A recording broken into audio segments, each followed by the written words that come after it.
இங்க பாரு, இப்போ 12ஆம் வகுப்பு +2 1200க்கு 1190 95 வாங்கிட்டேன். ஆனால் நான் மருத்துவம் படிக்க தகுதியற்றவன்.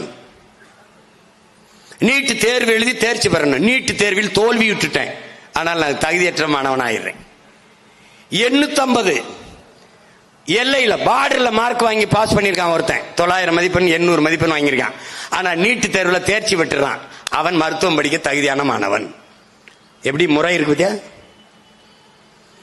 நான் நீட் தேர்வில் தேர்ச்சி பெற்று வந்துட்டேன். பாடம் நடத்துகிற பேராசிரியர் பெருமக்கள் யார்? மருத்துவக் கல்லூரியிலே அதே பேராசிரியர்கள் தான், பழைய பேராசிரியர்கள் தான். நீட் தேர்வு எழுதியவர்கள் இல்ல. பாடத்திட்டம் எது? அதே பழைய பாடத்திட்டம் தான்.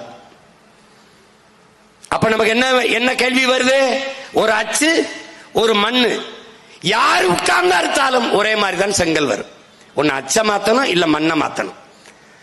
ஆனால் அது ரெண்டையும், பாடத்தையும் பேராசிரியரையும் அப்படியே வைத்துக் கொண்டு மாணவர்களை நீட் எழுதிவா நீட் எழுதிவா என்று நீட்டிக் கொண்டிருந்தால் நீட்டுகிற கையை வெட்டணுமா வேணாமா என்பதை அறிவார்ந்த தமிழ் சமூக மக்கள் சிந்திக்கணும்.